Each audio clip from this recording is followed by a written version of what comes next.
She came back to say goodbye to an abandoned house, but her German shepherd refused to let her leave.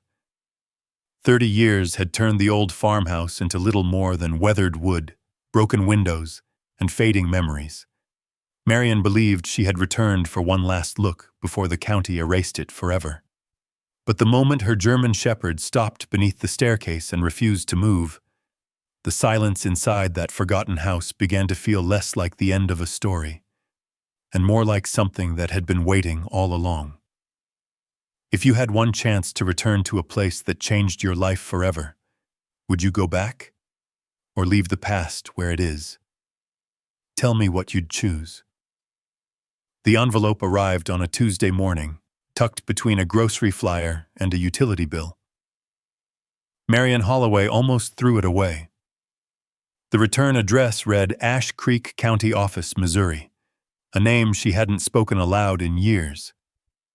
The paper felt heavier than it should have. She stood beside the kitchen window of her small Colorado cottage, turning the envelope over once before sliding a finger beneath the flap. Outside, the first hints of autumn colored the cottonwoods. A breeze stirred the wind chimes hanging from the porch, producing the soft, uneven notes Thomas had once said sounded like rain learning to sing. She unfolded the letter. The words were formal, efficient. Final notice. Property at 148 Hollow Creek Road has been declared structurally unsafe. Demolition is scheduled within 60 days unless the owner appears to contest the order. Marian read the paragraph twice, then a third time. The room became strangely quiet, not because the world had stopped making noise, but because memory had drowned it out. Her coffee cooled untouched on the table. Across the room, Ranger lifted his head from his bed near the fireplace. The large German shepherd watched her without moving, his dark ears tilted forward, reading something in her face long before she spoke. She lowered herself slowly into the chair. 30 years. 30 years since she had locked the farmhouse door for what she believed would be the last time. 30 years since she had driven away without looking into the rearview mirror. 30 years since she had promised herself she would never go back. I guess promises have an expiration date, she whispered. Ranger stood and crossed the room with the quiet confidence only old dogs seem to possess. He rested his head gently against her knee. She smiled despite herself. You always know. His tail tapped the hardwood floor once. Not excited, just present. That had always been enough. Life in Colorado had become wonderfully ordinary. Marian preferred it that way. Her cottage sat outside the small town of Estes Junction, surrounded by pine trees and open sky. She had retired from the county library 7 years earlier after spending nearly 4 decades helping children discover books they would remember for the rest of their lives. People still waved when she walked into town. The cashier at Miller's Market knew she liked peppermint tea. Her neighbor, Frank, shoveled her driveway before she could protest every winter. No one asked difficult questions. No one knew about Ash Creek. To them, she was simply Mrs. Holloway, the retired librarian, the woman with the well-behaved German shepherd. Nothing more. She had worked hard to become that version of herself. The letter threatened all of it. That afternoon, she carried a weathered storage box down from the hall closet. Dust coated the lid. Inside lay the pieces of another lifetime. A faded road atlas, old tax records, yellowed insurance papers. One photograph rested on top. Thomas. He stood on the farmhouse porch wearing denim overalls dusted with sawdust, one hand holding a hammer, while the other waved toward whoever had taken the picture. Probably her. His smile hadn't been perfect. One front tooth had always leaned slightly sideways after a baseball accident in high school. She used to tease him that she could recognize him from half a mile away because of it. She traced the edge of the photograph with her thumb. "You'd probably tell me to stop hiding," she murmured. Thomas had never been afraid of difficult things. She had admired that about him, sometimes resented it. He believed broken things deserved one more chance. Old furniture, neighbors, engines, people, even houses, especially houses. He had built shelves, repaired fences, straightened warped doors, and insisted every old home still had another story left inside it. After he died. Marian stopped believing that. The farmhouse hadn't become unbearable overnight. Grief rarely worked that way. It arrived quietly, then settled into every room. His boots remained beside the back door. His reading glasses stayed on the nightstand. His favorite coffee mug still hung from the hook nearest the stove. Every object waited for someone who wasn't coming home. Then came the arguments. Not loud at first. Misunderstandings rarely are. Conversations became accusations. Accusations became silence. The missing family savings. Questions without answers. Ethan blamed Claire. Claire blamed Ethan. Both believed someone had betrayed Thomas before he died. Marian tried to hold everyone together. Instead, she watched her family drift apart, one painful conversation at a time. By the time she finally left Ash Creek, there wasn't much left to save. At least that was what she had believed for 30 years. 3 days later, the pickup truck was packed. Not with much. A suitcase, several changes of clothes, food for the drive, a cooler, Thomas's photograph, and Ranger's favorite blanket. The German Shepherd jumped easily into the back seat, circled twice, then settled beside the window. "You ready?" His ears twitched. Marian laughed softly. "I know, that's not really your decision." The drive east stretched across open plains that slowly replaced mountain roads. Colorado faded behind them. Kansas rolled past in endless ribbons of wheat fields and grain elevators. Small towns appeared and disappeared beneath broad skies. Marian drove mostly in silence. Sometimes old country stations faded in and out across the radio. Sometimes she switched them off altogether. The quieter it became, the louder memory seemed to grow. She remembered summer evenings with lightning bugs dancing over the pasture. Thomas fixing fence posts while humming off-key. Claire chasing butterflies with scraped knees. Ethan insisting he was old enough to help stack firewood even when the logs were almost bigger than he was. Simple things, tiny things, the kinds of memories that somehow survive when larger ones fade. On the second afternoon, they crossed into Missouri. The air changed first, warmer, heavier. The scent of cut hay drifted through the cracked window. Road signs began carrying names she hadn't seen since another lifetime. Oak Ridge, Mill Junction, then Ash Creek. Her hands tightened slightly on the steering wheel. The town looked smaller. The grocery store where she once bought flour now sold farm equipment. The old movie theater had become an antique shop. Someone had painted the church white again. Time had continued its quiet work, while she had been busy becoming someone else. Nobody recognized her. She wasn't sure whether that hurt or comforted her. She drove straight through town without stopping. The farther she traveled beyond the main street, the narrower the roads became. Pavement turned into patched asphalt. Patched asphalt gave way to gravel. Tall grass leaned toward the shoulders as though reclaiming the land one season at a time. Finally, the mailbox appeared. Rust covered most of the metal. The black numbers had faded almost completely. She stopped the truck. For a long moment, she simply sat there. Neither she nor Ranger moved. The farmhouse stood beyond a curtain of overgrown trees. Its roof sagged slightly. The porch leaned. Wild vines climbed across one side of the weathered siding. It looked less abandoned than forgotten. Nature had been patiently introducing itself for 3 decades.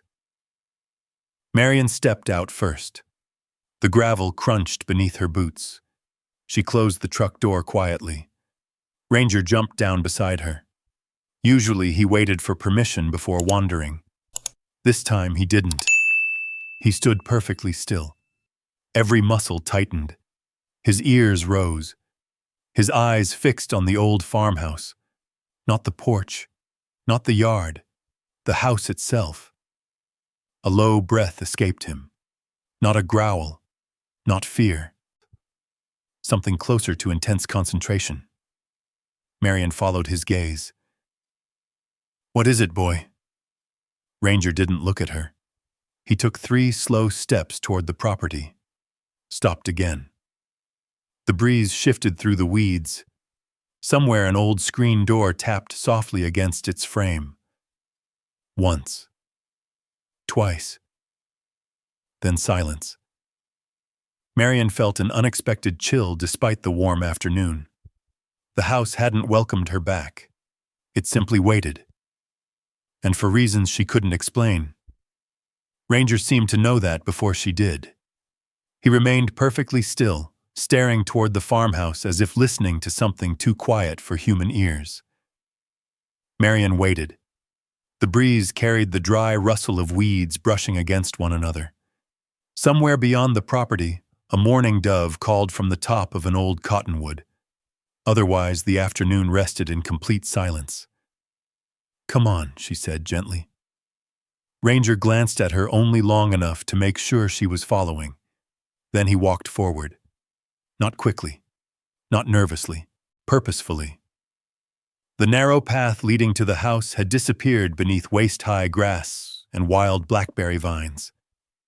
Marian used the toe of her boot to push aside tangled stems that scratched against faded denim. Burrs clung to her socks, the scent of warm earth mixed with old leaves rising from years of neglect. Every few steps she found another familiar landmark hidden beneath nature's slow work. The old tire swing. Its rope had snapped years ago, leaving the weathered tire half buried beside the oak tree. Thomas had insisted on hanging it, even though Ethan was already convinced he was too old for swings. Claire had spent entire summers there. Marian could almost hear the laughter. She stopped herself before memory carried her too far. The porch came into full view. Its white paint had surrendered to gray wood streaked by rain and time. One railing leaned outward at an awkward angle. The front steps had partially collapsed, forcing Marian to climb carefully onto the porch, using the remaining corner that still appeared solid. The familiar boards answered with a tired groan beneath her weight. "They still complain the same way," she whispered. Thomas had always promised he would replace those boards. He never got the chance. Ranger ignored the porch entirely. Instead of following her toward the front door, he circled the side of the house. His nose stayed close to the ground. He paused, sniffed, continued. His tail remained level, not wagging, not tucked, focused. Marian had lived with German shepherds most of her adult life. She knew the difference between curiosity and concentration. This was concentration. The front door resisted when she pushed.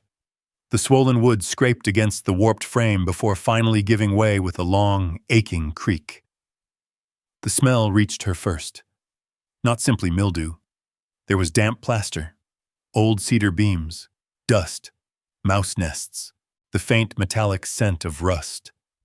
And beneath everything else, a trace of something she couldn't immediately place. Old pine soap, or perhaps only the memory of it. Sunlight filtered through cracked windows, illuminating thousands of tiny dust particles drifting lazily through the air. The kitchen stood exactly where it always had, smaller than she remembered. The enamel sink remained beneath the window. One cabinet door hung crooked. The old refrigerator still occupied its corner, covered in rust blooms and spider webs. She stepped farther inside. Each footfall stirred another layer of dust. The silence felt unusually complete, not empty, patient, as though the house had simply been waiting without expecting anyone to return. Marian rested one hand against the kitchen counter. Her fingertips brushed across wood Thomas had sanded smooth himself more than 40 years earlier. The finish had long disappeared. but the grain beneath her hand felt strangely familiar. She closed her eyes. For one heartbeat, she heard another sound. Coffee percolating before sunrise. Thomas humming while packing his lunch. Claire arguing that oatmeal was punishment.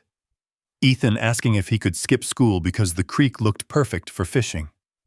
The memory faded as quickly as it arrived. She opened her eyes to broken glass and peeling wallpaper. Time had been kinder to memory than to wood. Ranger barked once. Short, sharp, not alarm. A summons. I'm coming. She followed the sound into the hallway.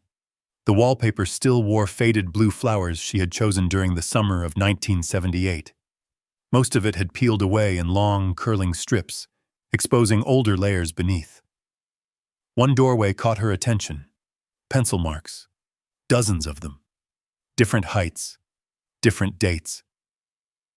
She brushed away dust with the sleeve of her jacket. Claire, age 7. Ethan, 10, another line. Another birthday. Then another. The final mark stopped abruptly. 30 years ago. Marian rested her forehead lightly against the wall. I should have protected all of you better. The empty hallway offered no reply. She wandered from room to room. The living room ceiling sagged where rain had entered over countless winters. The stone fireplace Thomas had built by hand still stood proudly despite everything around it. Only the rocking chair was gone, probably hauled away long ago. The bedroom door remained half open. She looked inside only briefly. The faded outline where their bed once stood remained visible against the floorboards. Nothing else. She quietly closed the door again. Some rooms belonged to memory. Others deserved privacy, even after 30 years. Outside, Ranger barked again, this time farther toward the back of the house. Marian stepped through the kitchen and out the rear door. The backyard had disappeared beneath tall weeds and volunteer saplings. The vegetable garden Thomas once tended had become a patch of wild grasses. The clothesline poles still stood, crooked, rusty, empty. Ranger stood beside the foundation, near the back corner of the house. He sniffed slowly along the stone, moved 3 feet, returned, repeated the pattern. Then he looked directly at Marian. She walked closer. What do you smell? He lowered his nose again. Carefully, methodically. She knelt beside him. Only damp soil, roots, decaying leaves. Nothing unusual. No rabbits? She smiled faintly. No squirrels. Ranger ignored her observation. He touched one weathered stone lightly with his nose before turning away again. Moments later, he wandered back toward the porch. Marian watched him disappear around the corner. Strange dog. But she couldn't shake the feeling that he wasn't behaving strangely at all. He was behaving as though he expected to find something. The afternoon slipped quietly toward evening. Clouds drifted across the Missouri sky, softening the sunlight into warm amber. Marian opened every surviving window she safely could. Fresh air pushed stale decades slowly outside. She found an old broom leaning inside the pantry. Its straw bristles had mostly fallen away, yet it remained useful enough to clear narrow walking paths through the kitchen and hallway. Dust rose in pale clouds.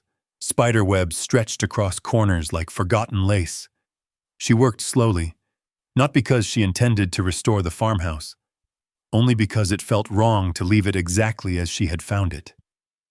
Each sweep uncovered another tiny reminder. A cracked ceramic salt shaker. Thomas's bent nail apron hanging behind the pantry door. A chipped blue bowl Claire once insisted belonged only to the family dog they had owned before Ranger was born. Ordinary things. Meaningless to anyone else. Everything to her. When the sun dipped behind the trees, she carried a folding chair from the truck onto the porch. She opened a small cooler and ate a simple sandwich while Ranger stretched across the porch boards nearby. The German Shepherd appeared relaxed now, his breathing slow, his ears occasionally twitching toward distant birdsong. Marian almost convinced herself she had imagined his earlier behavior. Then he stood again, without warning. He crossed the porch, walked inside the house. She heard his nails clicking softly across the old wooden floor. A moment later, silence. She followed him. The fading evening light reached only part way into the hallway. Ranger stood there waiting. Not in the kitchen, not near the fireplace, not by the back door. He stood at the foot of the staircase, his gaze fixed downward, toward the floor beneath the first few steps. He sniffed once, whined softly, then placed one front paw gently against the worn boards before looking back at Marian. She frowned. There's nothing there. Ranger didn't move. She walked over and examined the area. The floor looked no different from the rest of the hallway. Old oak planks, dust, a few scattered leaves blown in through broken windows. Nothing else. She tapped one board lightly with the toe of her boot. Solid. She looked down at Ranger. You've picked an odd place. He lowered his head once more, sniffed the exact same spot, then quietly lay down beside the staircase as if standing guard over something only he believed was there. Marian stared at him for a long moment. Outside, the last light disappeared behind the trees. Inside the old farmhouse, surrounded by silence and fading shadows, she felt curiosity slowly replacing certainty. For the first time since arriving, she found herself wondering whether Ranger had brought her back to this house for a reason she had not yet begun to understand. The hallway had grown dim. Only the last traces of daylight slipped through a cracked window above the staircase, laying long bands of pale gold across the dusty floorboards. Ranger remained exactly where he was. His front paws stretched toward the first step. His nose rested between them. Every few seconds he lifted his head, sniffed quietly, then settled again without taking his eyes off the same patch of floor. Marian stood beside him. You've never been stubborn for no reason. The German Shepherd blinked slowly. That was all. She reached down and rubbed behind his ears. Tomorrow, she said softly. We'll look tomorrow. Only then did he finally rise and follow her back outside. She spent the night in the pickup truck. Not because she feared the farmhouse, because 30 years of neglect had left too much uncertainty beneath its roof. Rain might come. The ceiling might fail. An old beam could decide tonight was the night it finally gave up.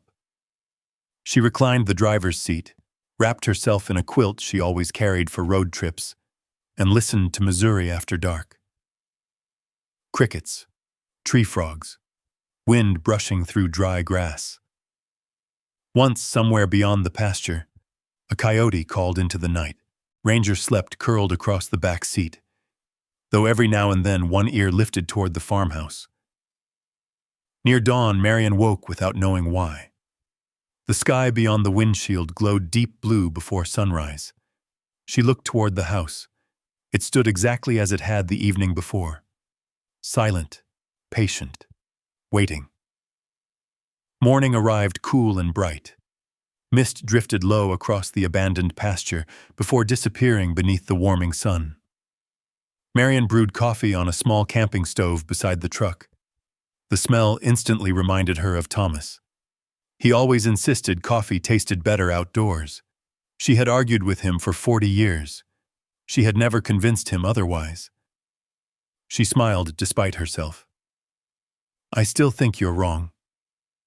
Ranger accepted his breakfast with polite patience before walking straight back to the porch. Not the yard, not the fields. The porch, as though reporting for work. The old broom from yesterday leaned against the kitchen wall where Marian had left it. She picked it up again.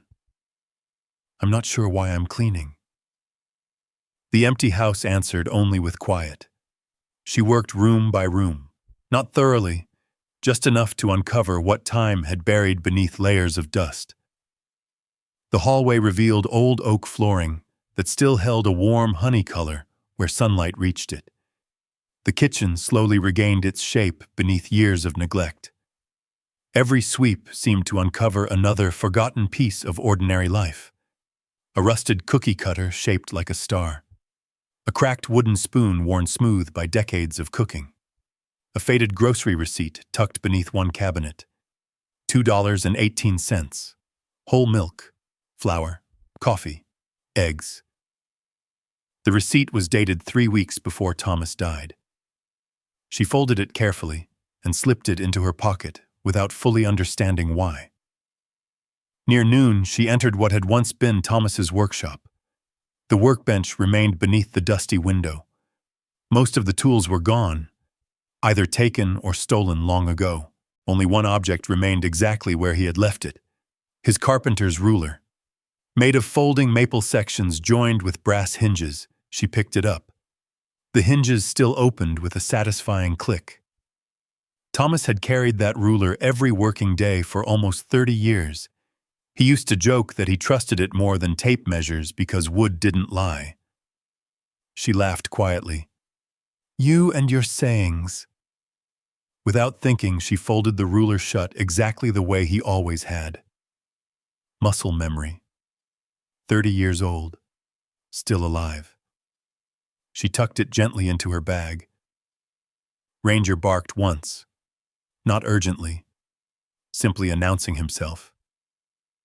Marian found him once again beside the staircase. He wasn't scratching. He wasn't digging. He only sat. Watching. Waiting. "You really aren't giving up." She knelt beside him and examined the floor more carefully than she had the evening before. Dust had settled unevenly. One narrow strip appeared slightly cleaner than the surrounding boards, perhaps because air moved differently beneath the staircase. Perhaps because animals had passed there years ago. She pressed lightly with her hand. Nothing. Solid oak. She stood again. "You're asking the wrong person." Ranger sighed. Actually sighed. The sound made Marian smile. "Fine." She looked around. "If we're staying another day, I suppose we should keep looking." The afternoon became a slow conversation between memory and silence. Inside an upstairs bedroom closet, she discovered an old recipe notebook wrapped inside a faded dish towel. The first page carried her own handwriting. Sunday pot roast. Beneath it, someone had scribbled in pencil. "Too much pepper, Thomas." He always complained there was too much pepper, then asked for seconds anyway. She turned another page. Blueberry pie, chicken stew, cornbread. Between the recipes, small notes appeared. "Claire hates peas. Ethan wants extra biscuits. Thomas says, don't forget vanilla." Marian sat on the dusty floor holding the notebook in both hands. None of those notes had been written because they were important. That was exactly what made them precious. No one ever expects ordinary days to become history. The next room had once belonged to Claire. Its wallpaper had nearly vanished beneath moisture stains. One corner still displayed faint outlines where posters had hung. Marian opened the closet. A cardboard box rested beneath collapsed shelves. Inside, she found school papers, construction paper hearts, a third-grade spelling ribbon. Near the bottom lay several crayon drawings folded together. One showed 4 stick figures standing beside a farmhouse beneath a bright yellow sun: Mom, Dad, Claire, Ethan. And beside them, a black dog with oversized ears, not Ranger, their first German shepherd. Shadow. Marian smiled through wet eyes. Every family picture drawn by children somehow looked exactly the same. The dog always appeared happiest. She carried the drawings downstairs. Ranger sniffed them politely before returning his attention toward the staircase. Almost immediately, he walked away again, then returned. Again. Again. Always stopping in exactly the same place. His behavior had become almost ritual. Approach, sniff, pause, look at Marian, leave, return. No barking, no excitement, only quiet certainty. Late that afternoon, another object emerged beneath a pile of broken plaster near the living room. A small music box. Its porcelain lid had cracked diagonally. The painted flowers had faded almost white. Marian brushed away dirt with surprising tenderness. Thomas had bought it for Claire's 8th birthday during a county fair. Claire carried it everywhere for nearly a year. She turned the tiny key. Nothing happened. She almost set it aside. Then, one delicate note escaped. Thin, fragile, almost swallowed by silence. Another followed. Then the melody stopped forever. Marian closed her eyes. Claire had danced through this very room while that tune played over and over until Ethan finally hid the music box because he claimed he'd hear it in his dreams. The memory arrived so vividly, she almost expected both children to run through the doorway arguing. Instead, only dust floated through afternoon light. She wandered back into the hallway. Ranger was already waiting. The same place. The same boards beneath the stairs. This time he didn't merely sniff. He lowered himself onto the floor, placed one paw gently across the boards, then looked directly into her eyes. There was nothing frantic about him, no digging, no whining, only an expression she had seen many times during search and rescue demonstrations years earlier. The expression of a dog quietly insisting, "Look again." Marian slowly crouched beside him. Her fingers traced the seams between the floorboards. Most were swollen from age. One gap felt slightly wider. Not enough to mean anything, yet enough to notice. She brushed away another layer of dust. The wood beneath looked older than the surrounding planks, or perhaps simply less worn. She couldn't tell. "What are you trying to show me?" Ranger rested his head lightly against her shoulder. For a long moment, neither of them moved. The old house stood around them in complete silence. Outside, wind stirred through the weeds. Inside, forgotten memories gathered one by one around the staircase. Marian looked at the carpenter's ruler, the recipe notebook, Claire's drawings, the broken music box, pieces of an ordinary family's life, objects too small to matter on their own. Yet together, they formed something unexpected. Not answers, not yet, but the unmistakable feeling that the past was no longer content to remain buried. And beneath the first step of the staircase, Ranger quietly resumed his watch. The old farmhouse seemed to breathe around them. Not with mystery, with age.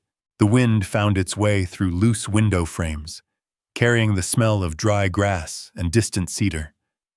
Somewhere upstairs, a board settled with a dull pop, the sound of old lumber adjusting after another warm afternoon.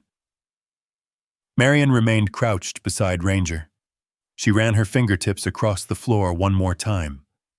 There, a narrow seam, barely noticeable. If Ranger hadn't insisted on returning to this exact place again and again, she would never have looked twice. She stood and walked back to Thomas's workshop. The room still smelled faintly of sawdust beneath decades of dust. The pegboard on the wall held only empty outlines where tools had once hung. Most had disappeared long ago. She searched carefully. A broken hammer handle, a rusted putty knife, an old flat pry bar tucked beneath the workbench. She picked it up. The metal was coated in surface rust, but still solid. "You'd laugh if you could see me now," she murmured. Thomas had always teased that she never used the right tool for any job. She carried the pry bar back into the hallway. Ranger immediately stood. His ears lifted. His eyes never left the staircase. Marian brushed away more dust until the boards beneath the first 3 steps were clearly visible. The oak had darkened unevenly over time. Most of the floorboards ran uninterrupted across the hallway. One section did not. It was subtle, almost invisible. The grain shifted ever so slightly. Different boards, installed by the same craftsman, but not at the same time. She frowned. Thomas had rebuilt portions of this hallway years after they moved in. She remembered helping him carry lumber through the front door one rainy Saturday. At the time, she'd assumed he was replacing water damage. Maybe there had been another reason. She slid the flat edge of the pry bar carefully into the narrow seam. Nothing. The board refused to move. She tried again. Gentler. The old wood groaned softly. Dust drifted upward. Ranger stepped closer. Not excited. Watching. Always watching. Another slow pull. A sharp crack echoed through the hallway. Marian froze. The sound wasn't the board breaking. It was decades of paint sealing the edges finally giving way. Oh. The plank lifted less than half an inch. Enough. She worked patiently. One board, then another. Each movement demanded care. The oak had survived storms, summers, freezing winters, and 30 years of abandonment. She wasn't about to destroy it now. At last, the third board came free. Cool air drifted upward from the darkness below. Marian leaned closer. There was space beneath the floor, not empty crawl space. Something built, stone. Carefully fitted limestone blocks formed a narrow chamber between the foundation walls. Thomas. Her heartbeat quickened. This wasn't part of the original house. Ranger lowered his nose toward the opening and inhaled deeply. Then he looked back at Marian, almost satisfied. She widened the opening enough to shine her flashlight inside. The beam cut through darkness. At first, she saw only dust. Then, metal. Rectangular. Weathered. Resting exactly in the center of the hidden compartment. A steel toolbox. Its green paint had long since dulled beneath a film of gray dust, but remarkably little rust marked its surface. It had been protected. Deliberately. Marian lowered herself carefully onto the floor. Her shoulders protested. Her knees reminded her she was 72. She ignored both. The compartment wasn't deep, barely 2 feet. Just enough room for someone to slide something inside before replacing the flooring. She reached in. The metal felt surprisingly cold. It resisted for a moment before sliding toward her with a scraping sound against the stone beneath. Years of dust followed it into the hallway. She lifted the box onto the floorboards. Neither she nor Ranger moved. For several long seconds, they simply looked at it. The box had no lock, only 2 sturdy metal latches. Marian recognized them immediately. Thomas bought these toolboxes because, according to him, simple things break less. She smiled despite herself. Some habits never left a person, even after death. The first latch clicked open, then the second. The lid resisted slightly before finally lifting. The smell surprised her. Not mildew, machine oil, old paper, cedar. Someone had placed cedar blocks inside to keep moisture away. Thomas. Always thinking ahead. Inside, everything had been wrapped with extraordinary care. Brown paper, waxed cloth, twine, layer after layer protecting whatever rested beneath. Marian removed the first bundle, a stack of handwritten journals. Thomas's handwriting covered every page she could see. Neat, measured, patient. She placed them gently beside the toolbox. The second bundle contained several cassette tapes. Each carried handwritten labels. May 1993, July Meeting. Bank. She frowned. Thomas rarely used cassette recorders. Why had he made so many recordings? The next package revealed folded county survey maps of the property. Every fence line, every outbuilding, even measurements around the foundation. Again. Why? She continued carefully. Old family photographs, some she'd never seen before. Thomas standing beside Ethan while repairing the barn roof. Claire asleep in a hammock with a book covering her face. A family picnic beside Hollow Creek. One photograph showed Marian laughing so hard she barely recognized herself. She couldn't remember what Thomas had said that day, only that he'd always known exactly how to make her laugh. Her fingers lingered there longer than she intended. Beneath the photographs rested several sealed envelopes. Most were labeled only by date. One stood apart, cream-colored, heavier paper, her name written in familiar block letters. For Marian, when you're ready. Her breath caught. She traced the letters with trembling fingertips. It looked exactly like every note Thomas had ever left on the refrigerator before leaving for work. Back by 6. Don't forget the tomatoes. Love you. Simple handwriting. Ordinary. Only this letter had waited 30 years. She stared at it without opening it. Not yet. Not because she feared what it contained, because once she opened it, whatever waited inside would become real. Near the bottom of the toolbox, she discovered another envelope containing property records. Original survey documents, insurance papers, receipts, everything carefully organized. Thomas had never been untidy. Even secrets apparently belonged in labeled folders. The final object rested alone against one corner. A small brass key. No label. No explanation. Only a faded strip of masking tape with one handwritten word. Shed. Marian frowned. The old equipment shed? She looked toward the backyard through the kitchen window.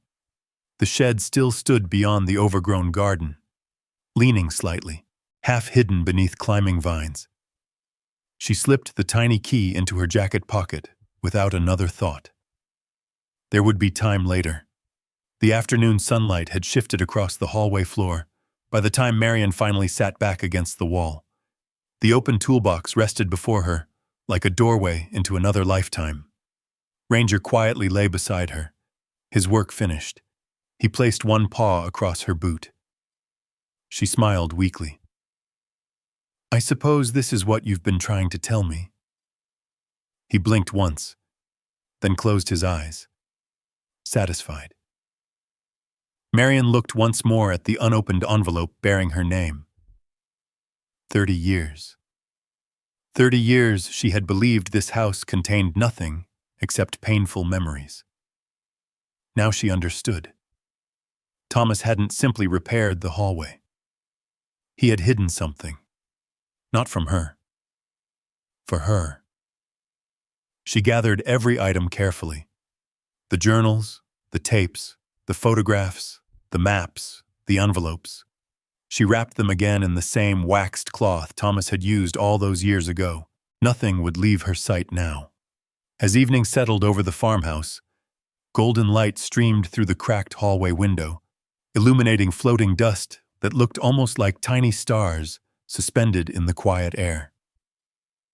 Marian rested the sealed letter gently in her lap. Outside, the wind stirred the weeds around the forgotten house.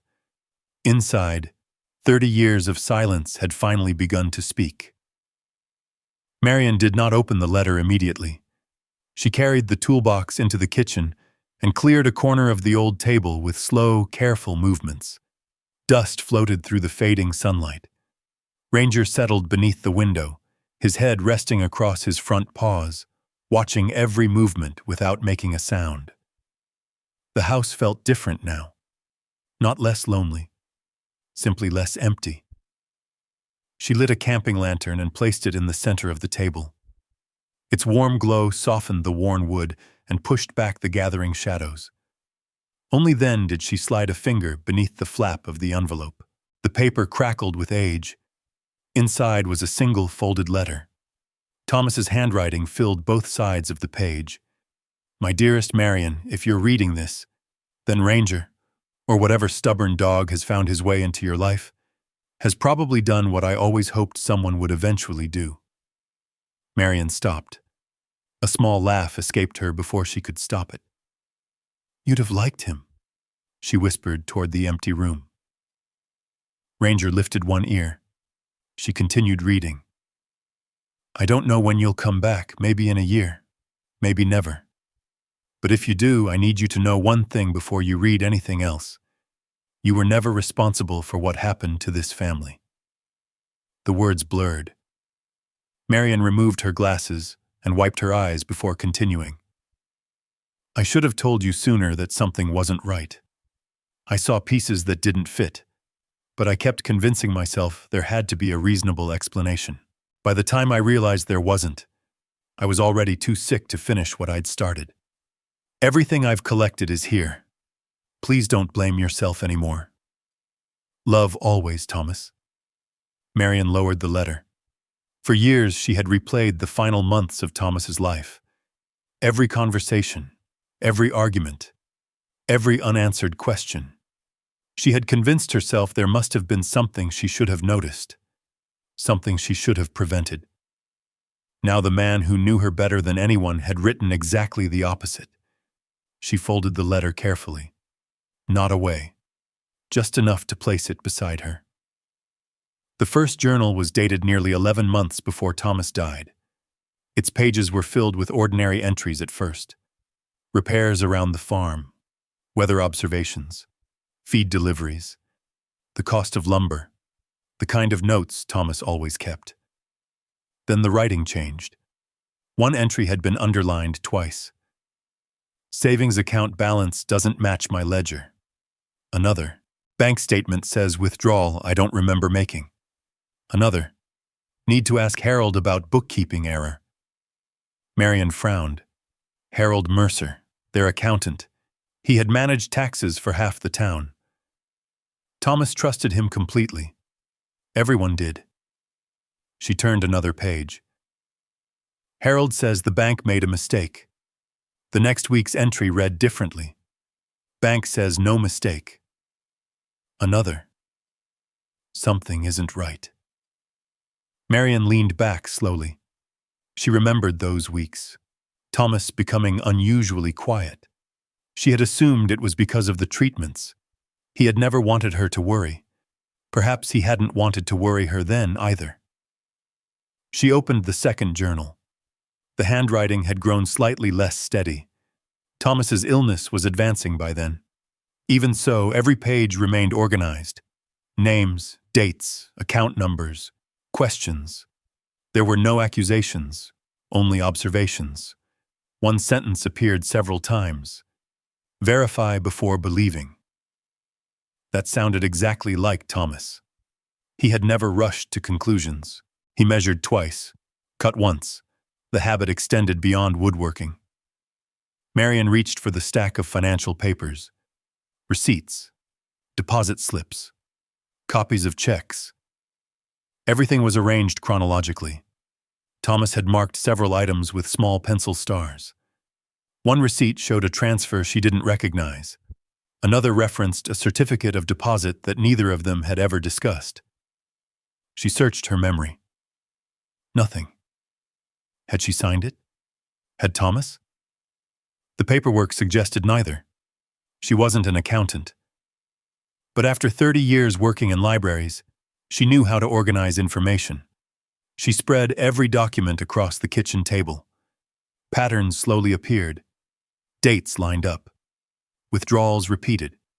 Amounts varied. Always approved. Always documented. Yet somehow, always slightly wrong. Not dramatic enough to attract immediate attention. Just enough to slowly drain savings over time. Ranger stood. Without warning, he crossed the kitchen and rested his head gently against Marian's shoulder. She reached up absently and stroked his neck. "I know." His calm breathing steadied her. The old farmhouse creaked softly around them. Rain began tapping against one broken window. Gentle, almost comforting. She continued reading. The third journal contained something different. Not numbers. Conversations. Thomas had written them exactly as he remembered hearing them. One entry described meeting Harold Mercer outside the bank. Another recalled a conversation interrupted when someone unexpectedly entered the room. Then came a paragraph written more heavily than the rest. Harold keeps changing his explanations. First he blamed paperwork, then delayed deposits, then interest calculations. Honest mistakes don't need 3 different stories. Marian read the sentence twice. Thomas had suspected someone. Not Ethan, not Claire, someone else. She picked up the first cassette tape. The label read, "Bank Meeting, October." There was no cassette player, no way to hear it. She smiled faintly. "I suppose I'll have to find one." The thought brought unexpected determination. 30 years ago, that tape would have been ordinary. Now it might hold a voice no one had heard in decades. She placed it beside the journals. Outside, rain fell harder. Water drummed across the porch roof. The house smelled richer now. Wet cedar, old stone, fresh rain drifting through broken screens. Marian wrapped herself in a light blanket from the truck and kept reading long after darkness settled outside. Hours disappeared unnoticed. Each journal carried Thomas's quiet patience. Never angry, never dramatic, only careful, methodical. The more she read, the less she believed the story that had separated her children. The missing money had become the center of every argument after Thomas died. Ethan insisted Claire knew more than she admitted. Claire believed Ethan had taken control of the accounts. Neither had trusted the other. Neither had trusted themselves. Marian had tried desperately to remain neutral. Instead, she had watched every conversation become another crack in the family. Now she stared at pages proving Thomas himself had doubted the entire explanation before his death. Near midnight, she reached the final page of the third journal. There, tucked loosely between 2 sheets, rested a folded note. Only one sentence. "If anything happens to me before I finish this, don't stop looking." No signature. None needed. Marian closed the journal. She rested both hands upon it. Thomas hadn't solved the mystery. He hadn't uncovered the whole truth. But he had refused to accept the easiest answer. And somehow, he had trusted that one day she would finish the search he could not. Across the room, Ranger quietly raised his head. Their eyes met. For the first time since returning to Ash Creek, Marian no longer felt like someone visiting the ruins of her old life. She felt like someone standing at the beginning of a path that had been waiting 30 years for her first step. Outside, the rain slowly eased. Inside, the lantern continued burning beside journals that had survived 3 decades beneath the farmhouse floor. Marian reached for the next notebook. She had come here expecting to say goodbye. Instead, before the night was over, she realized Thomas had spent the final months of his life leaving behind a trail, and somewhere beyond those pages, someone else's name was waiting. Morning arrived beneath a blanket of low gray clouds. Rainwater clung to every blade of grass surrounding the farmhouse. The old oak tree dripped steadily onto the porch roof, each drop landing with its own quiet rhythm. Marian had slept only a few hours, not because she was uncomfortable, because her mind refused to rest. Thomas's journals lay neatly stacked beside the lantern. His letter remained folded inside her jacket pocket, close enough that she found herself touching it every few minutes without realizing it. Ranger was already awake. He stood beside the kitchen door watching the backyard. The moment Marian picked up her boots, he wagged his tail once. Not excited, expectant. "Looks like we've both got work to do." She spread the journals across the kitchen table one final time before leaving. This time she wasn't reading for memories. She was reading for directions. Thomas had begun drawing simple maps beside several entries. One pointed toward the First National Bank, another toward the county courthouse. One circled a small square behind the words, "Ask Eleanor Brooks." Another note read, "Frank Dobson remembers everything." Several pages later, Thomas had written one sentence inside a box. "Don't accuse anyone until every piece fits." Marian smiled softly. That was exactly how he built furniture. One board at a time. One measurement at a time, never forcing pieces together. She decided she would treat the truth the same way. Ash Creek looked different in daylight than it had from the truck window 2 days earlier. Children's bicycles rested beside porches. Pickup trucks lined Main Street. The diner still stood on the corner, though the bright red sign had faded almost pink. People moved more slowly here. Always had. Marian parked beside the courthouse. No one recognized her. 30 years had changed both her and the town. She found unexpected comfort in that. The county recorder's office occupied the same brick building she remembered. Only the computers were new.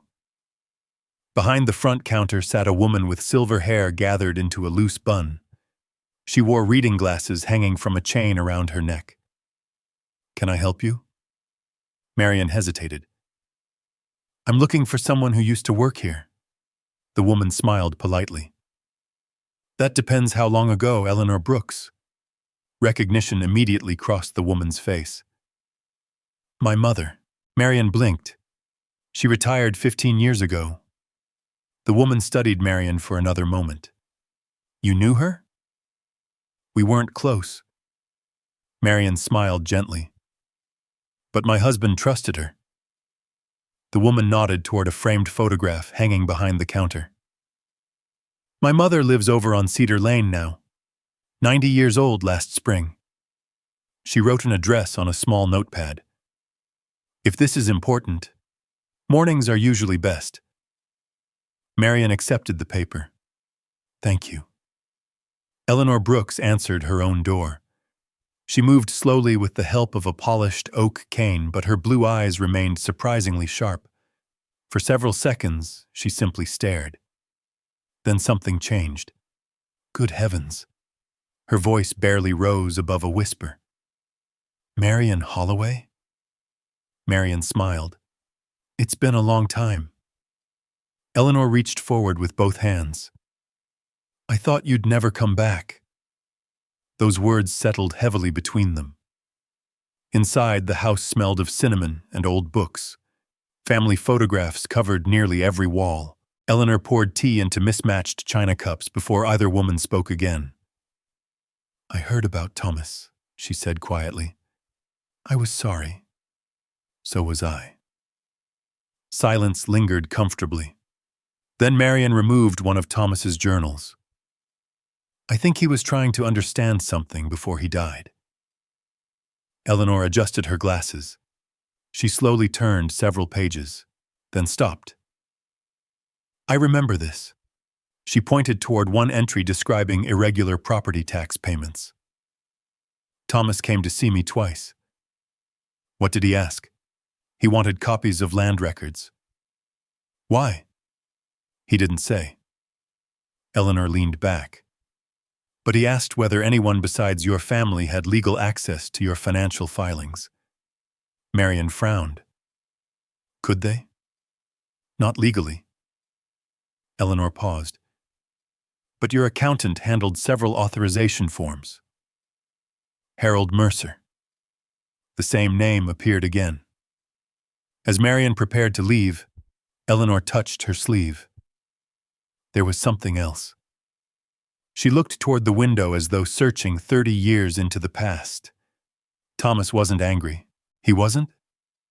No. He seemed... She searched carefully for the word. Confused. He kept saying the numbers weren't behaving the way honest numbers behave. Marian smiled, despite herself. That sounds exactly like him. It does. Back in town, Marian drove to the small brick bank where Thomas had kept the family's accounts.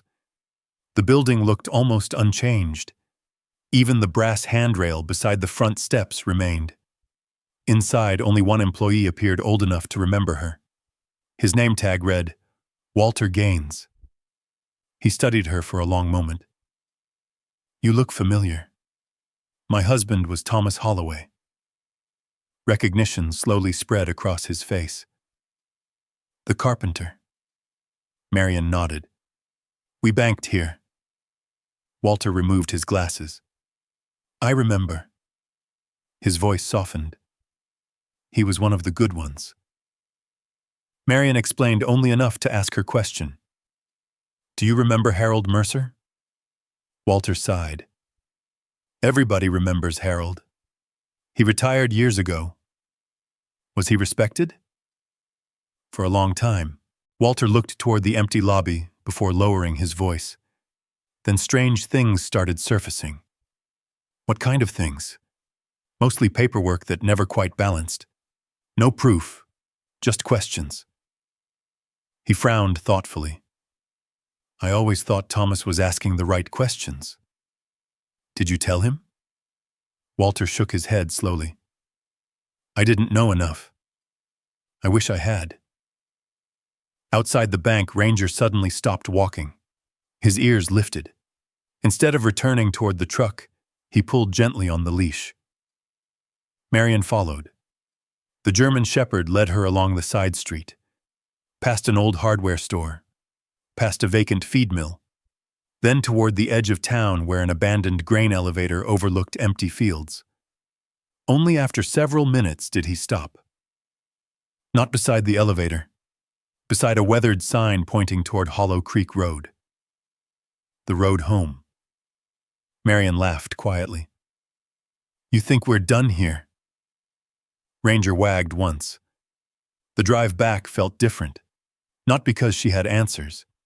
She didn't, only fragments. Small confirmations. Thomas hadn't imagined the inconsistencies. Other people remembered them too. He hadn't been chasing ghosts. He had been following facts. The afternoon sun broke through the clouds just as they reached the farmhouse. Golden light spilled across the overgrown pasture. The old house seemed almost warmer. Ranger jumped from the truck before Marian could open her own door.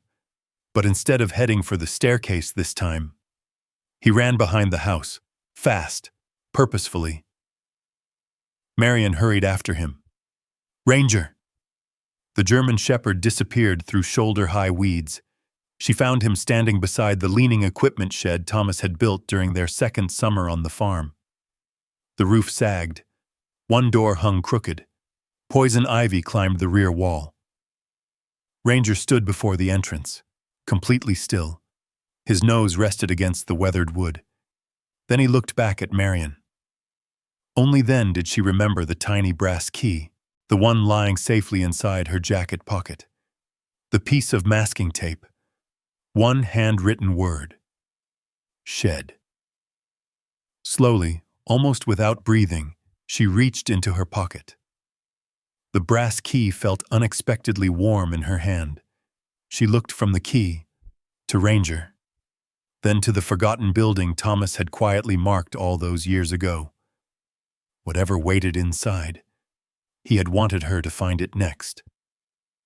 Marian stood before the weathered shed with the tiny brass key resting in her palm. The building looked ready to surrender to time. Its roof sagged beneath years of snow and rain. Wild grapevines wrapped themselves around the walls. One shutter hung by a single rusted hinge, tapping softly whenever the breeze shifted. Ranger sat quietly beside the doorway. No barking, no pacing, only patient attention. Marian brushed cobwebs away from the old lock and carefully inserted the key. For a moment it refused to turn. Then, with a stiff metallic click, the mechanism finally released. She pulled. The door groaned inward. A stale breath of air rolled out, carrying the scent of dry hay, machine oil, old cedar, and rust. Sunlight spilled through gaps in the weathered siding. painting narrow golden stripes across the dusty floor. Most of the shed looked exactly as she remembered. Thomas's old riding mower sat beneath a canvas cover that had nearly rotted away. Garden tools leaned against the wall. An empty seed cabinet stood open. Everything had been left as though someone intended to return the following weekend. Only one thing looked different. Along the back wall stood a narrow wooden cabinet she did not remember. Thomas had built it from unfinished pine. Simple, practical, entirely his style. Ranger walked directly toward it. He sniffed the lower corner once before stepping aside. Marian smiled. "I suppose this is why you brought me here." She opened the cabinet. Inside were 3 shelves.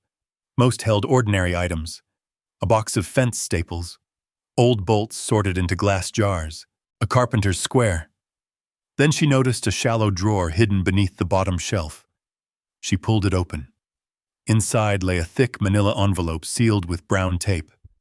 Across the front, in Thomas's handwriting, were 4 words. Bank records. Original copies. Her heartbeat quickened. She carried the envelope outside into the afternoon light. Inside were photocopies of canceled checks, handwritten balance sheets, deposit slips, and several pages covered with Thomas's careful notes. Near the bottom rested one folded receipt, a payment authorization, signed not by Thomas, not by Marian, but by Harold Mercer. Thomas had circled the signature in red pencil. Beside it he had written, "He signed before asking me." Marian stared at the page. It wasn't proof of theft, not by itself, but it showed something she had never considered. Harold had been moving money before discussing it with Thomas. Exactly the sort of inconsistency Thomas would never ignore. She looked back toward the farmhouse, the journals, the bank papers, the maps. Now these records.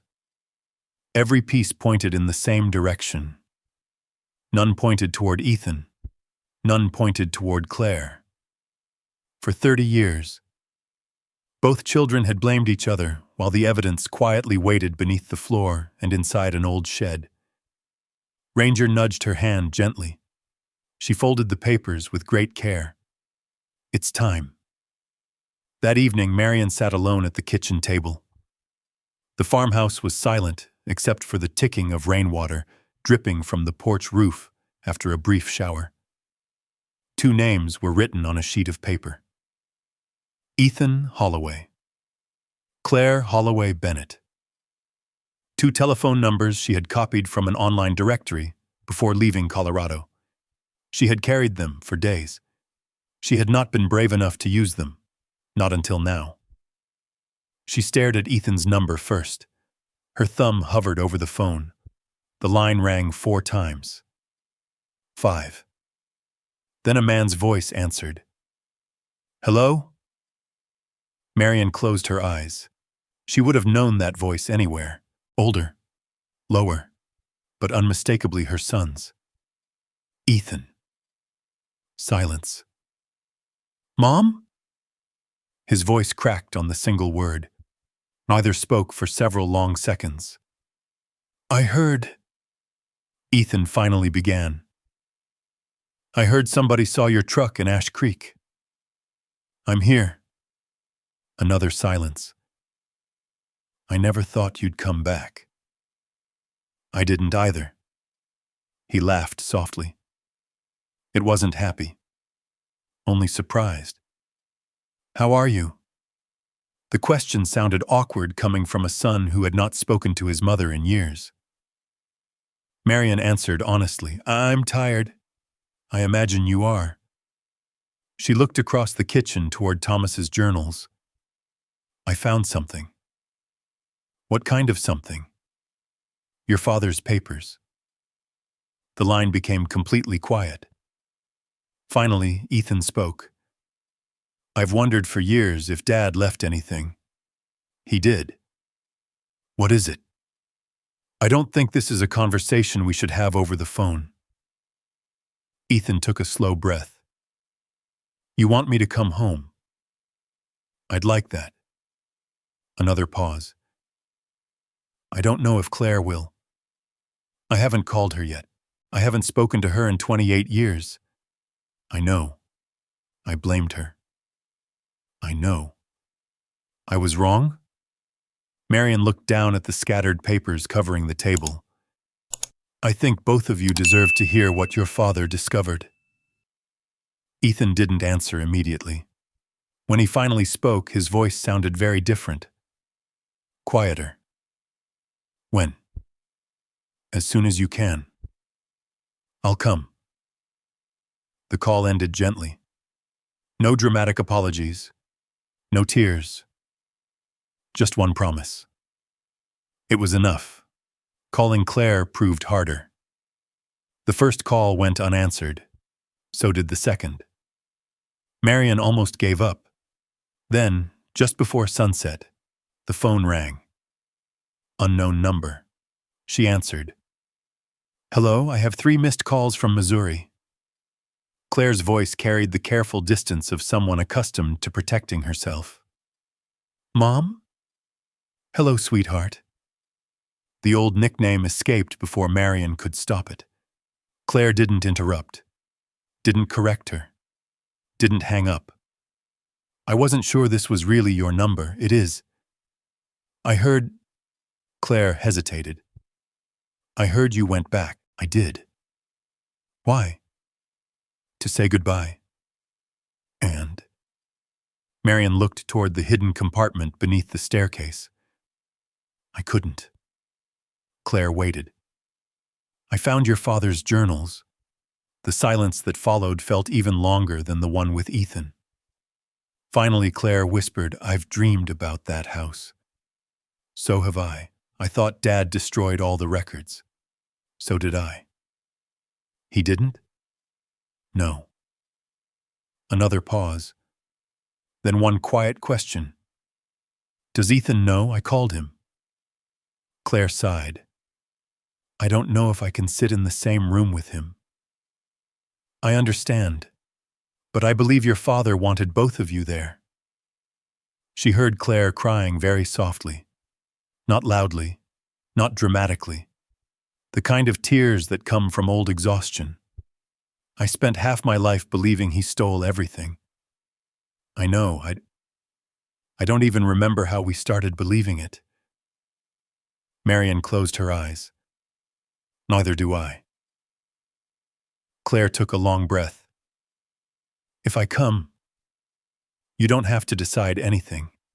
I'll come anyway. The next morning arrived bright and cool. Marian swept the kitchen floor once more. She wiped dust from the old table, set out 3 extra chairs. Then she stopped. No. 4. She added another. 1 for herself, 1 for Ethan, 1 for Claire, and 1 left empty. She looked toward Thomas's photograph resting beside the journals. Feels right. Outside, Ranger wandered slowly around the yard before returning to the porch. He lay facing the gravel road leading toward the farmhouse, watching, waiting, as though he somehow understood that after 30 years of silence, the first people were finally coming home. Ranger remained stretched across the porch, his ears lifting every time a vehicle passed somewhere beyond the trees. Marian stood beside the kitchen window with both hands wrapped around a warm mug of coffee. She hadn't slept much, not from worry, from anticipation. The farmhouse had spent 30 years holding its breath. Today, for the first time, it would hear familiar voices again. She glanced at the 4 chairs surrounding the old kitchen table. 3 carried the weight of the living. The 4th remained quietly empty. Thomas's photograph rested beside it.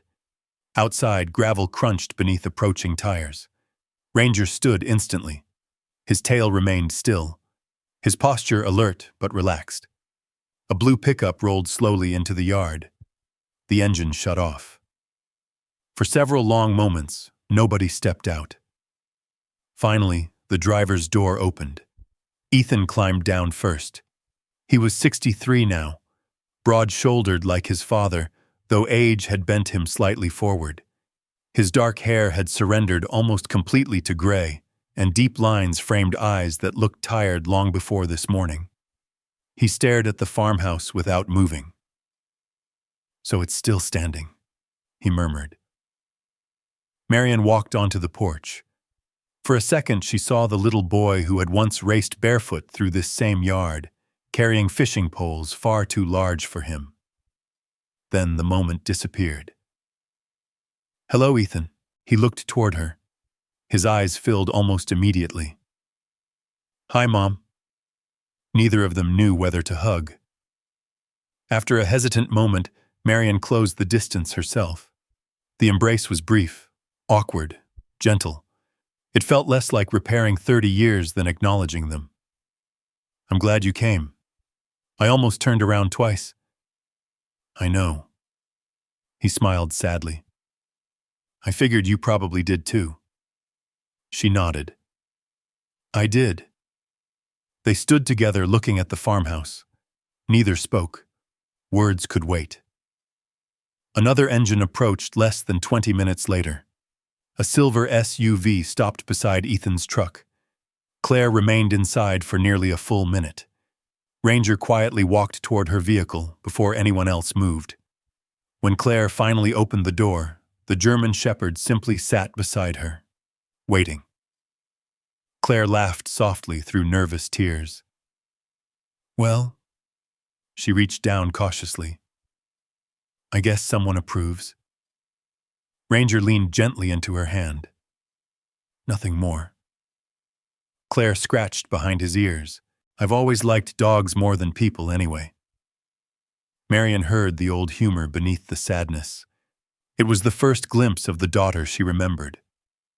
Claire stepped toward the porch. She looked older than Marian expected. Silver strands framed her face. Her shoulders carried the posture of someone who had spent years protecting herself from disappointment. When mother and daughter embraced, neither cried immediately. Instead, they simply held one another. Finally, Claire whispered, "I should have come sooner." Marian kissed her forehead. "We're here now." The three of them entered the farmhouse together. No one spoke for several minutes. Every room carried memories that belonged to all of them. Claire paused beside the faded pencil marks on the hallway wall. "I forgot these were still here." She touched the line marked age 9. "I always tried standing on my toes." Ethan laughed quietly.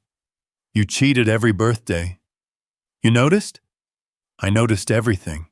The laughter faded almost as quickly as it appeared. Old habits, old wounds, still present, but softer. Marian led them into the kitchen. The journals covered most of the table. Beside them rested the financial records from the shed, the cassette tapes, the maps. Thomas's letter remained folded carefully beside his photograph. Claire stared at the stack. "Dad kept all this?" Marian nodded.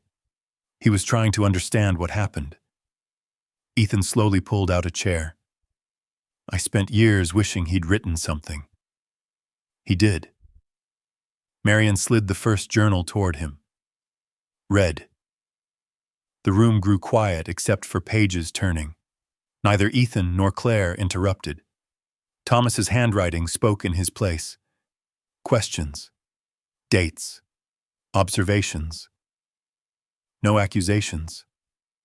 Only careful doubt.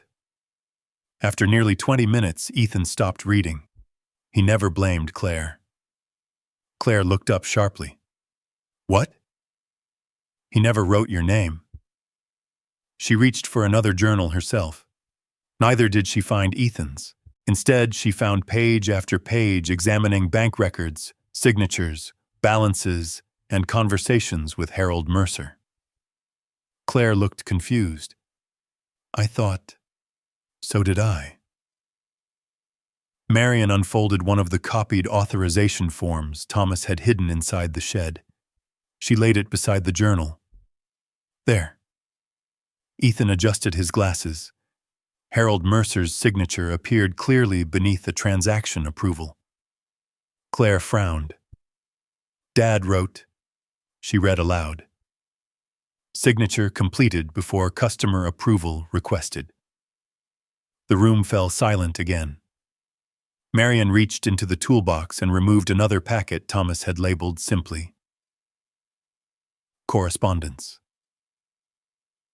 Inside rested several letters. Most were ordinary. Bank replies, tax notices, requests for clarification. Near the bottom sat one unopened envelope addressed to Thomas from the regional bank headquarters.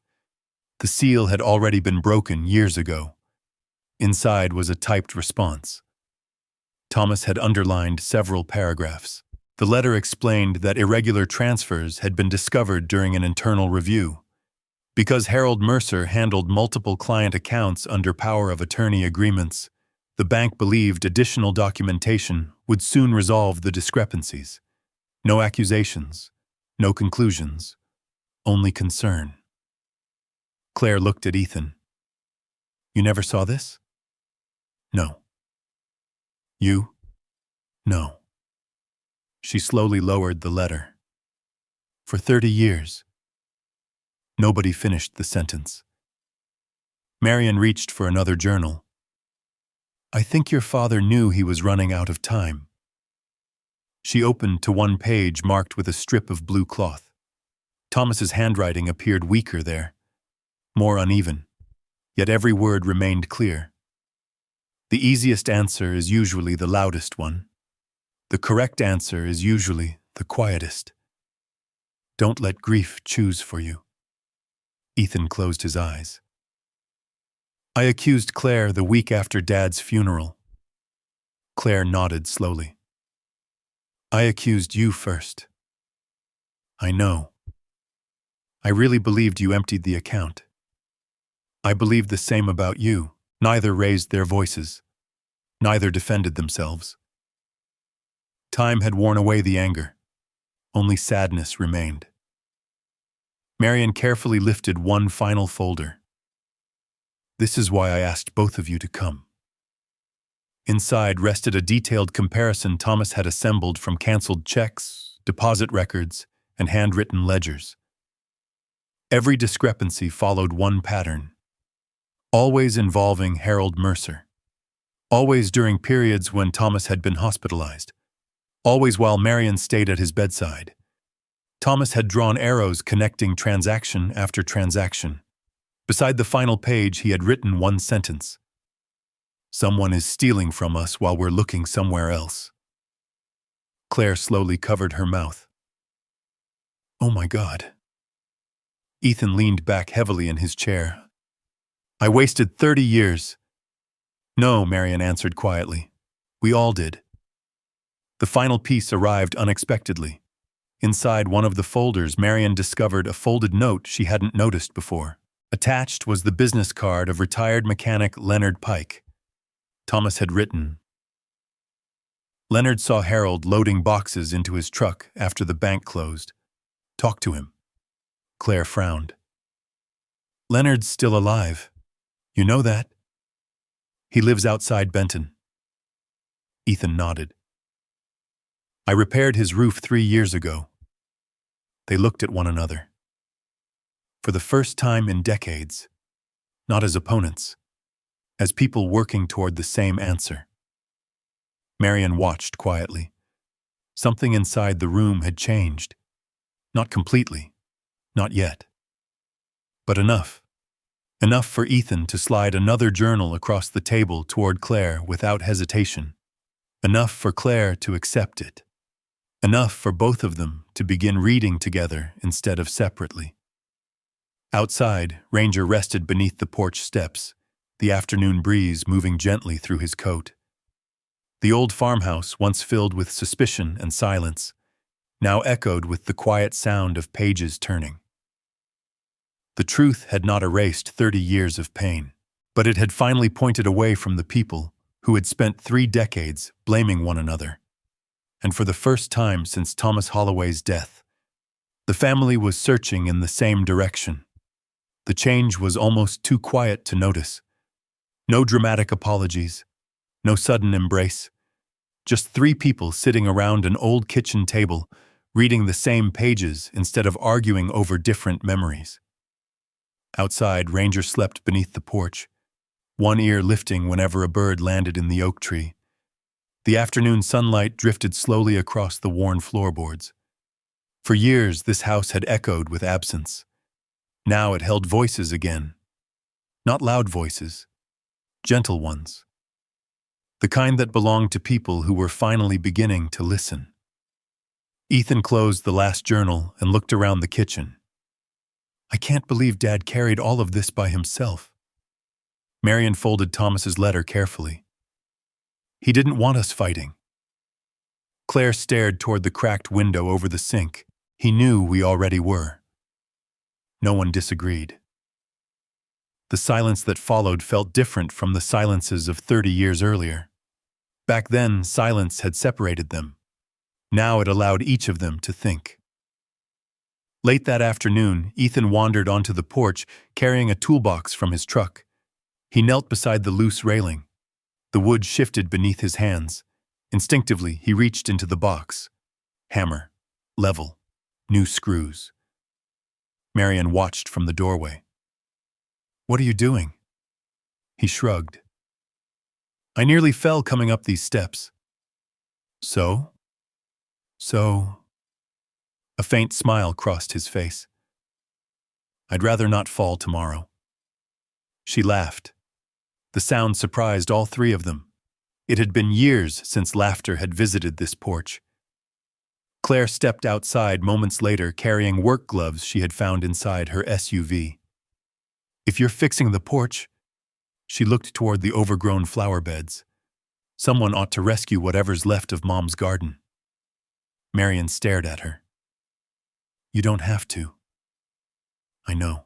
Claire pulled on one glove. But I want to. The afternoon slowly turned into work. Not planned, not organized, simply necessary. Ethan replaced 2 broken porch boards using lumber stacked inside the shed. Thomas had apparently purchased extra oak years earlier and never needed it.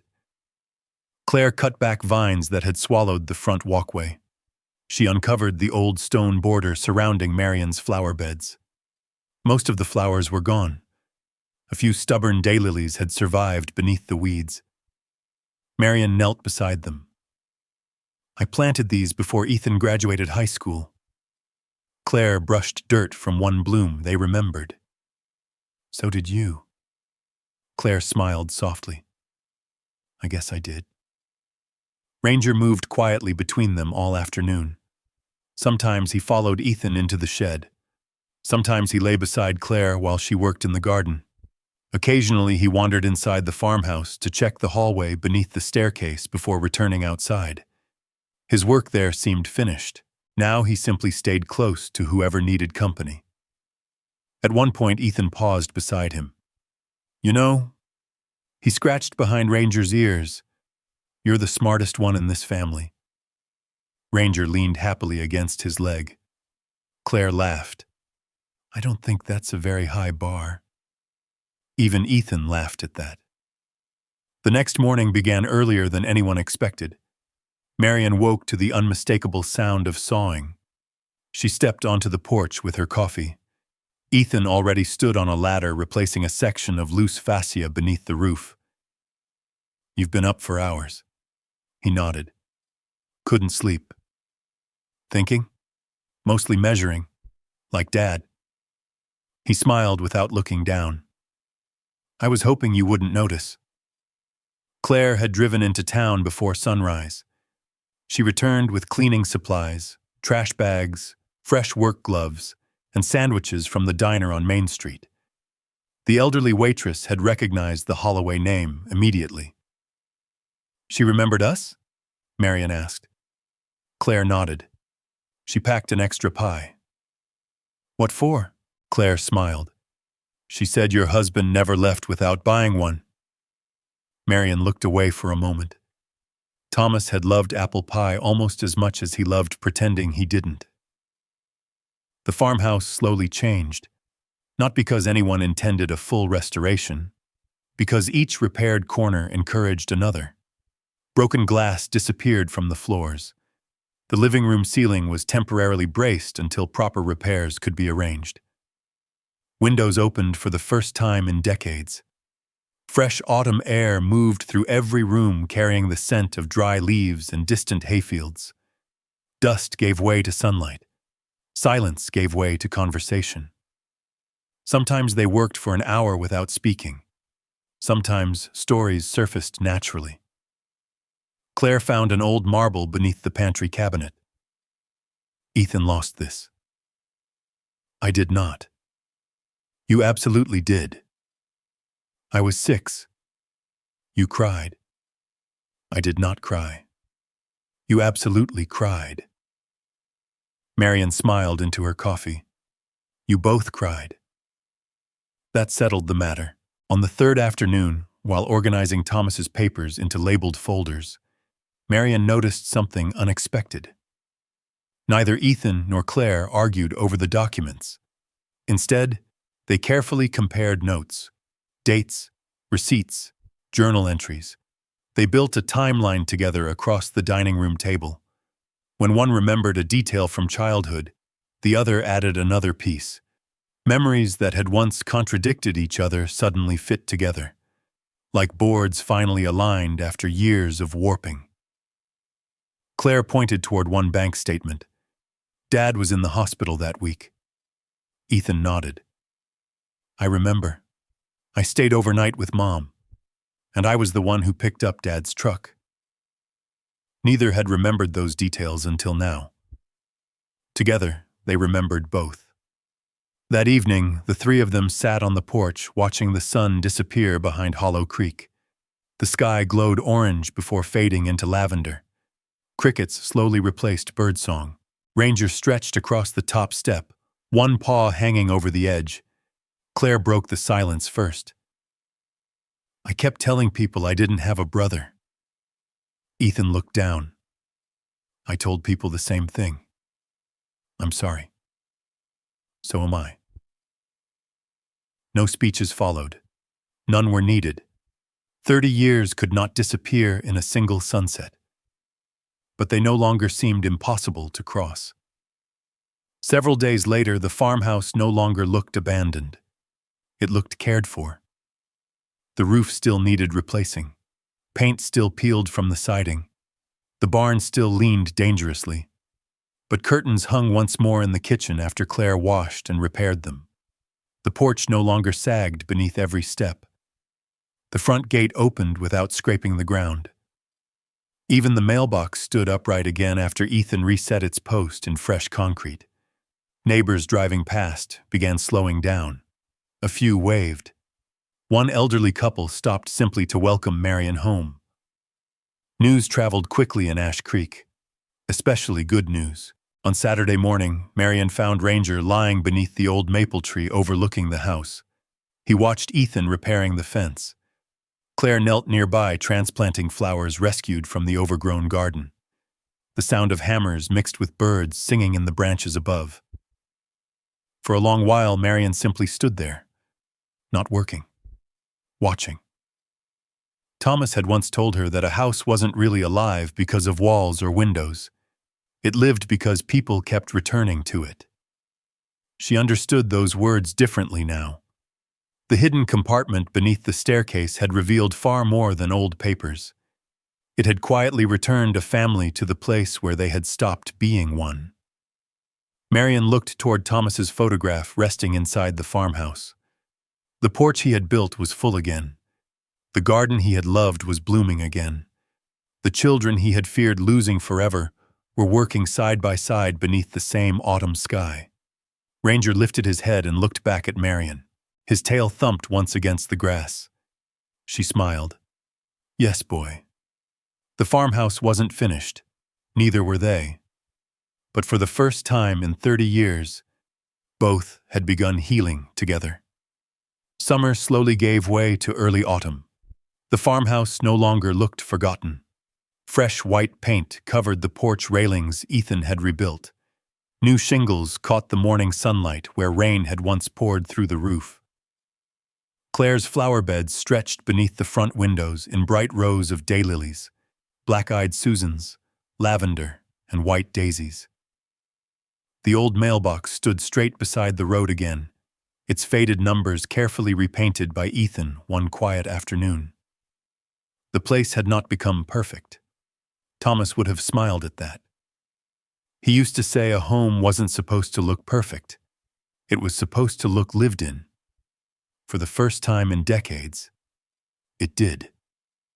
The county inspector arrived on a cool October morning. He walked slowly around the property with a clipboard beneath one arm, occasionally stopping to admire the repairs. "I remember getting the demolition paperwork ready," he admitted. "I'm glad I never had to sign the final order." Marian smiled. "So am I." He handed her a stamped document before leaving. Condemnation order withdrawn. The farmhouse officially belonged to the future again. She stood on the porch holding the paper while Ranger rested against her leg. The breeze carried the scent of fresh-cut hay from neighboring fields. For a long moment, she simply looked across the land Thomas had loved. Nothing needed to be said. Word spread quietly through Ash Creek. Neighbors who hadn't visited in years began stopping by. Mrs. Donnelly from 3 farms over arrived carrying homemade peach preserves. Frank Ellis offered lumber left over from rebuilding his own barn. The young couple who had recently purchased the neighboring property volunteered to repair sections of the old pasture fence. Nobody treated Marian like someone returning from failure. They treated her like someone coming home. Every visitor seemed to leave with another memory of Thomas. "He fixed our porch steps after that tornado. He never accepted money when my husband lost his job. He built our church bookshelf." Piece by piece, Marian discovered that her husband's kindness had remained in Ash Creek even after both of them had gone. One Saturday afternoon, laughter echoed across the yard. Children chased Ranger around the maple tree while he pretended to be much slower than he actually was. Claire's grandchildren squealed every time the big German shepherd dropped a tennis ball at their feet. Ethan leaned against the rebuilt fence, watching them. "You know," he said quietly, "Dad would have loved this." Marian followed his gaze. "I think he already does." Neither spoke again. They didn't need to. Inside the farmhouse, one room remained almost untouched. The hallway beneath the staircase. The floorboards had been carefully replaced, exactly as Thomas built them. Not hidden, protected. Marian carried the steel toolbox into the hallway one crisp afternoon. Claire followed with the journals wrapped carefully in clean linen. Ethan carried the cassette tapes and financial records inside a weatherproof archive box. No one hurried. Every movement carried quiet respect. Marian knelt where Ranger had first refused to leave. She smiled down at him. "You knew." Ranger blinked once before settling beside her exactly where he had months earlier. Together they lifted the boards. The hidden compartment looked almost exactly as it had the day they discovered it. Cool, dry, waiting. Marian placed Thomas's journals inside first, then the cassette tapes, then the maps, then the financial records that had finally revealed the truth. Claire carefully laid Thomas's carpenter's ruler beside them. "I think he'd want this there." Ethan nodded. He measured everything with it. Marian smiled, except people. She reached into her pocket and unfolded a fresh envelope. Its paper was crisp and new. Claire looked at her. "You wrote something?" "I did." Marian placed the envelope gently beside Thomas's letter. Across the front, she had written only 4 words. "For whoever comes next." Inside, she had described what happened. Not only the missing money, not only Harold Mercer's deception. She wrote about Thomas's patience, about Ranger's persistence, about Ethan and Claire finding one another again, about the house waiting long enough for all of them to return. She folded the pages one final time, then closed the compartment.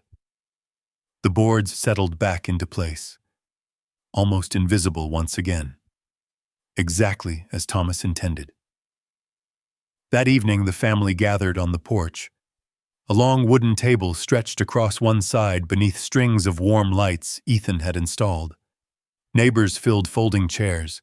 Children chased fireflies through the yard. Someone passed around slices of warm apple pie made from Thomas's favorite recipe, found inside Marian's old notebook. Claire laughed as one of her grandsons insisted Ranger deserved his own slice. He already had half my sandwich. That explains why he isn't begging. Ranger lay happily beneath the table, accepting scratches from every passing hand. No one could remember when he had become everyone's dog. Perhaps he always had been. As darkness settled over Hollow Creek Road, Marian quietly slipped away from the conversation. She crossed the yard alone and sat on the porch swing Thomas had built during their 25th wedding anniversary. The wood creaked softly beneath her weight. Above her, stars slowly appeared one by one across the Missouri sky. Ranger wandered over a moment later and rested his head against her knee. She stroked the thick fur behind his ears. "You brought me back." His tail thumped gently against the porch. She looked through the front window. Inside, Ethan and Claire stood side by side washing dishes while arguing about the proper way to dry cast iron pans. The argument sounded familiar, comfortably familiar. She smiled. 30 years ago, she would have stepped inside to settle it. Tonight, she simply listened. The sound itself was enough. She reached into her pocket and unfolded Thomas's first letter one last time. The paper had softened from being read so often. Her eyes settled once more on the sentence that had changed everything. "You were never responsible for what happened to this family." She folded the letter carefully. "I finished it," she whispered into the evening. "Not the investigation, not the repairs. Those had required many hands. She had finished what Thomas truly hoped for. The family had found its way home." Months later, the farmhouse became the place where birthdays were celebrated again. Thanksgiving returned to the long dining table. Christmas lights glowed from the porch roof every December. Children learned to fish in Hollow Creek. Grandchildren measured their heights against the same hallway wall where Ethan and Claire's pencil marks still remained. Every visitor admired the old staircase without ever realizing what rested beneath it. That secret no longer belonged to the past. It belonged to the future. Ranger grew older. Gray slowly appeared around his muzzle. He still liked to nap beside the staircase every afternoon. Sometimes visitors joked that he was guarding treasure. Marian would smile quietly. They're right. They simply didn't understand what the treasure really was. On a peaceful autumn morning, nearly a year after she first returned, Marian carried 2 cups of coffee onto the porch. She placed one beside Thomas's photograph. The other she held herself. The fields shimmered beneath golden sunlight. Leaves drifted lazily across the yard. Ranger rested beside her boots exactly as he had on the day they arrived. This time, however, the house no longer waited. It welcomed. Marian looked toward the rebuilt home, then toward the family laughing inside. The greatest thing hidden beneath those old floorboards had never been money. It had never been evidence. It had been the truth that grief had buried, the trust that misunderstanding had stolen, and the chance for a family to find one another before time carried them too far apart. Sometimes the deepest losses are not caused by what is taken from us, but by the stories we believe when pain leaves questions unanswered. Time cannot erase the past, but honesty, patience, and the courage to search beneath the surface can restore relationships that once seemed beyond repair. And sometimes the smallest act of loyalty from a faithful companion who simply refuses to walk away becomes the first step toward bringing an entire family home again. Marian had driven back to Ash Creek believing she was saying goodbye to a house. She never imagined she was really coming back for the people inside her memories. For 30 years, she carried guilt that had never belonged to her. She thought the silence between her children had become permanent, like cracked plaster or weathered wood. But Ranger never cared about old arguments. He didn't chase the loudest story. He stayed beside the one place everyone else had stopped looking, until someone finally knelt down and listened. Long after the porch were rebuilt and the flower returned, that hidden space beneath the staircase remained exactly where it had always been. The different was that no one was afraid of what it held anymore. It wasn't hidden a secret, it was protecting the child. Maybe that's why this story feels so familiar. Most familiar don't lose each other on that once. They ripped apart one misunderstanding, one unanswered question, one unspoken hurt at the time. And sometimes the way back doesn't begin with finding the right words. It begins by having the courage to look where you spent years refusing to look. So if there were one place in your own life that you have quietly avoided because it hurts too much, would you be willing to go back if it meant finding the people you thought you lost?